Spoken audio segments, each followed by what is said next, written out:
Welcome to episode 8 of the Next Generation of Superstars podcast. Today, our guest is Jaylen. He is both defensive end and linebacker at Elizabeth City State. He's actually from Marietta, Georgia, as a transfer from Memphis, and now at Elizabeth State. So, Jaylen, welcome and glad to have you on. Welcome to be on. Yes, sir. Why don't you give everybody just a quick intro and kind of like how you started playing football and kind of found the passion for the sport growing up? Growing up, I really I fell in love with the game. I'd say like community days. So out here, it'd be like College Park Day. So it'd be like a big community day. So you have a lot of people cooking, everybody be outside, have footballs, throwing the football around, playing music. And I'd say like growing up, going to that every year, that's really what got me in love with the game, along with my dad also playing. He played defensive back at Middle Tennessee State, and really just seeing some of the things he did, like growing up, it just made me fall in love with the game and seeing how it could help change my life for the better. Yeah, definitely. And talk a little bit about that support system, especially from your family and friends. How did that kind of play into, inspiring you to really take it to the next level, playing collegiate football? Realizing at a young age, like I have an ability and I can use that, like to channel, like use it as a channel, like to express myself, playing sports. Everybody doesn't have the same abilities, opportunities. So I just want to make sure I make the best of that. Anything that you do in life, if you don't put in hard work and you don't keep your faith, like that's the number one thing that should be in your mind is your faith. And you don't put the hard work in, like nothing successful is gonna come out of that. So those like my number two, like big things, like faith and hard work. That's what gets you through a lot of things in life. Definitely. Well, has there been any key mentors or role models, maybe even coaches as you've been growing up playing the sport that have really, helped you really perfect your craft? I work with numerous different trainers, but I say like from a motivational standpoint, it probably have to be one of my uncles. Before he had passed, I know him and his friends just talk about like helping me make it, so to say. So about 3 months before he passed, I heard them talk about how they want to see me make it in the league, this and that. And so after that, like I turned it up to another level, like training and all of that. Like that's really what got me like going. Like I realized like the game is bigger than myself. Like it's like my family. Like they're looking up to me. They counting on me for this. So it's something I love to do. Yeah. No, I'm sorry to hear about your uncle passing as well. And, kind of how you talked about family. What about kind of also the youth and the kids that look up to you in your community, especially, from Georgia? Is there a lot of youth that look up to you as a role model for you playing the sport? And how do you set out to inspire those kids to go after their dreams and really pursue their career if they're in football or not? Most definitely. I not only have 5 other siblings, but also I'm really big in the community. Eventually I want to open up, like start hosting my own camps and stuff like that, give back to the community. Because growing up, like having like events like College Park Day, that's really what got me into like playing football for real. Like just being around the atmosphere, all the people just playing around, like showing love. Like that's something you just can't find anywhere. So I just wanted to recreate that environment for other kids so they get that same type of experience, and hopefully they fall in love with the game as well. Yeah, that's incredible. I think that's such a great atmosphere to be part of because it allows you to tell more of your story, especially on a personal level to these kids that are there, because they want to learn from you, and kind of look up to you and how you've perfected your skills. Do any of your siblings, do any of them play any sports as well? Um, I say one of them plays soccer, but like they don't really take it serious yet. So I just gotta give it some time with that. Right. Right. So it's awesome that they kind of look up to you, playing at the college level. And so where, talking a little bit more about, your career so far and especially the training, like, a lot goes into it, especially as you balance out your academics and social life and everything else, being a college, student athlete. What does some of that training look like, especially, this past season when you were in season? What was some of the training and how was your daily routine? How did you kind of balance your whole schedule out? Okay, so daily routine. So I say a typical day. So a typical day, probably wake up around 7, 8 o'clock in the morning, head to the cave, get some breakfast, and then head to the gym and get a good lift in. Then after the lift, because most of my classes they don't start until later. We have practice at 4. So in between that period, between the morning and before practice, I probably go to study hall. I watch a little film, treatment, stuff like that. I go to a class or two. And then after practice, we have meetings and we have food, stuff like that, and more film, obviously, before we conclude the night. But yeah, training is something like you have to get more work in, like besides the workouts you do, just like Right. you want to really be successful, you got to put extra work in. So that's what really comes in like handy in season. Yeah. When everybody else is tired, you're not going to be tired because you put that extra work in. Right. No, most definitely. And I think that's incredible that you're able to balance that all out successfully. Has there been any specific teammates, as you've been at Elizabeth State now, that have really, that really helped you in your journey, or kind of just, you built that bond with any of the teammates in particular? Yeah, have to say Ray Vaughn Freeman. He was a freshman all conference. Just working with him and his twin brother, like seeing how hard they work to get to where they're at, like they just motivated me when I first got there. And I was like, okay, I see what type of work they're putting in. And that just made me want to go harder. Like Yeah. not just the us, but like the whole team position group, seeing us put in all this work, like to help change the culture around the whole university. Right. Yeah. Yeah. I mean, it gives you that extra push to keep on going. What about on the front of any past NFL players or current NFL players, or anyone at the professional level? Is there any role model or icon that you look up to and kind of model your game after? I had to say Sean Taylor.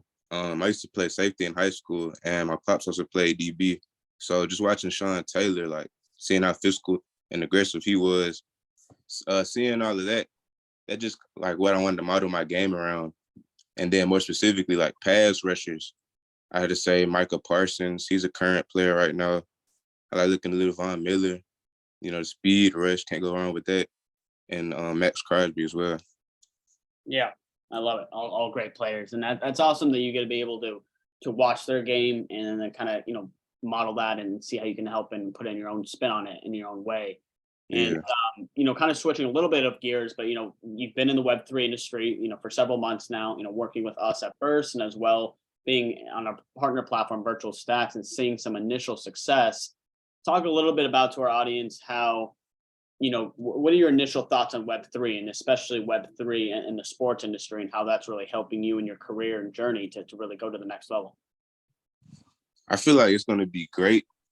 I feel like not a lot of people might know specifically like right now what all is going on, but I feel like in the future for athletes, not just athletes, but like musicians, everybody's going to see like how much of an impact this has done like for people, not just within like what they do, but like outside of it. It's like really like a family. And that's Yep. what I love about it, like the whole process about it. Yeah. And that's the type of culture we want to create is the educational aspect, but also that they're, every one of our athletes is part of the family, and we're here to help each other grow in all different ways. And then kind of just talk a little bit more about the NIL. That's been you being a student Yeah. athlete and kind of going through that whole experience of it, a little over a year ago now, of it all being legitimized. How does that affect you as an athlete when you can really just go out and connect with all different brands and different industries and be able to actually make money off your brand? It's really good for the athletes because I feel like in the past, like a lot of people didn't have this kind of opportunity to make money off of their self or their brand. And a lot of money was being made like with the athletes. So now we have opportunity and the chance to make profit off of that. And, some people need it more than other people. Like some people going through stuff they might not talk about all the time, open up, all that type of stuff. So Yeah. it's always good to give back to those who gave to you. 100%. Yeah, and I think it was a long time coming, as we all can agree.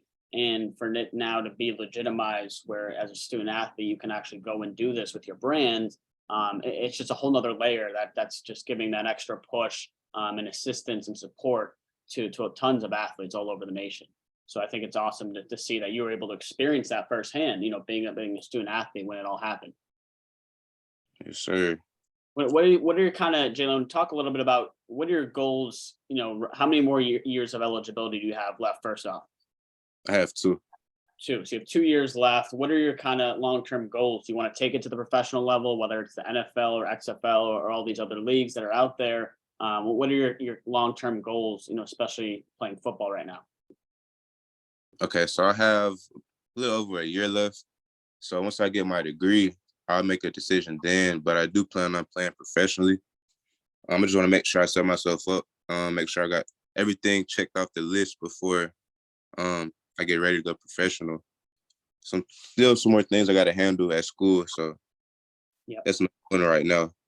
Just Yeah. getting through school, preparing for this next season. Yep, that's awesome.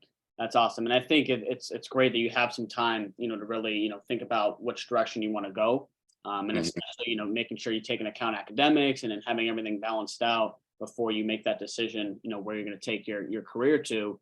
Most Um, def- if you could talk a little bit more about your goals coming up for the new year, right? In a couple of weeks, it's going to be 2023. Is there anything in particular that you wanted to share that you're working on to really better yourself next year? Um, I want to eventually open up like my own training facility. So starting to work with more people. I worked with a couple people like previously at Memphis, was trying to walk on stuff like that, help them work out, or host like little workouts for them. But I want to like branch out somewhere. Also get my cooking stuff going, 'cause I like to cook on the side too. Um, so yeah, that's pretty much the main two things I want to do, and work more like in the community service, things like that. I Yeah. plan on working with some people down here, downtown Atlanta on the 30th. We're helping deliver like care packages, like toiletry and stuff like that for the shelter. So that's coming up on the 30th. That's incredible. And then I wanted to stop you for a second when you said cooking. What are some of your top dishes that you've cooked? If you want to share that, something that's or one of your most popular dishes you've made before. I have to go with salmon. Like I can never go wrong with salmon and rice. Like salmon, white rice, I maybe a love little zucchini, I love it. It's a with great. glazed with salmon. That's awesome. And then you said training facilities. So talk a little bit more about what that entails. Is that, really opening up a whole training facility where you're kind of curating different programs for people that come into your gym and or maybe even just training programs for whether it's athletes or students or what is that kind of what are the details along that for training facility? I want to specialize mainly with I say football players, athletes, Yeah. mainly like pass rushing stuff like that, and like small details. So like I know it's a academy out here, Chuck Smith Pass Rushing Academy. I want to like not emulate that, but that's really what I get like inspiration from. Seeing like how many people have success going to him, like all the people that come in, work with him and learn more like about not just position, but like all the small things, like technical things like that. That's really what I want to like focus on, like from all age ranges and play the position. That's awesome. That's awesome. And I think that'll give, a lot of these players, another, guidance and especially being in their position where they can actually come through that facility that you have and gain that extra knowledge that can help them in their game. So I think that's incredible. Most definitely. And then kind of going a little bit further, let's talk about and we'll kind of wrap this up here. What are three important lessons that you've gained, whether it's been in your career or outside of your career as a football athlete, that you would give back to the youth right now and give that advice that could help them in their path? Um, okay, the first thing I would say would be make sure you keep like whatever you consider your priorities, keep those like first. Like handle that stuff first before like you want to do anything else, like business before pleasure. Second thing, anything that you want like in life, it doesn't come without hard work. So you got to make sure you put the work in to get what you want in life. Third thing, keep those in your circle closest to you. Um, you probably won't understand until you get a little bit older, depending on your age, but you got to make sure you have a solid group of people around you, just so you keep your head straight and accomplishing whatever you want to accomplish in life. I love it. I love it. Just to rephrase all that, you said, kind of keep your priorities straight, as well as hard work, and nothing comes without having hard work, and then that comes at a cost. And then as well as keep those in your circle close to you. And I want to talk a little bit on that. How has that affected you as a student athlete? because especially, think about when you're on the field, there's so much noise, and especially as you walk around campus, how do you keep, important people around you? And, the saying goes that you're the sum of the five people you hang around the most. So you kind of Yeah. have to make sure the people in your circle aren't having all that negative and bad energy. You want to make sure they're positive people. What does that look like for you? And how do you stabilize that the best for you? I say I experienced that the most probably in high school. Before I got serious about football, I really wasn't hanging with like the right crowd. Did a lot of dumb things, like friends who did a lot of dumb things. And seeing like the transition, like from me before and then after, like how I took everything seriously and seeing how much of a positive impact that could have like on somebody's life. That's really just why I want to give back and show the youth like you don't have to do all this stuff. Like it might seem cool, look cool right now, but like in the long run, like you just want to stay like on track.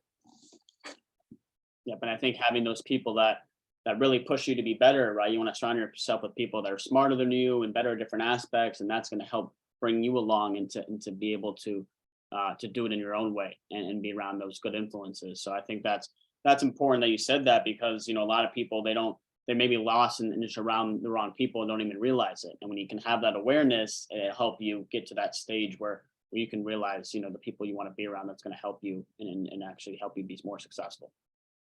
Yes, sir. Awesome. Awesome. Is there anything else you would like to leave with our audience on one note, and anything that's important to you or motivational to them, especially as the kids in your community look up to you as a role model? Is there anything that you would give that would really be something beneficial? Your health is your wealth, so make sure you take care of yourself.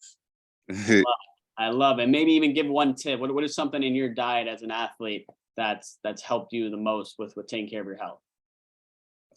Water, hydration, what you put in your body. So before a workout, you want to make sure you eat. You don't want to pass out, not eating, throwing up, stuff like that. So make sure you get a meal in for every workout, after workout too, and stay hydrated. I love it. I love it. We're going to stay hydrated going into the new year. Thank you again, Jaylen Dollar, here on episode 8 of our podcast, The Next Generation of Superstars. We appreciate it. And thank you again for being on the show. Appreciate you. Thank you.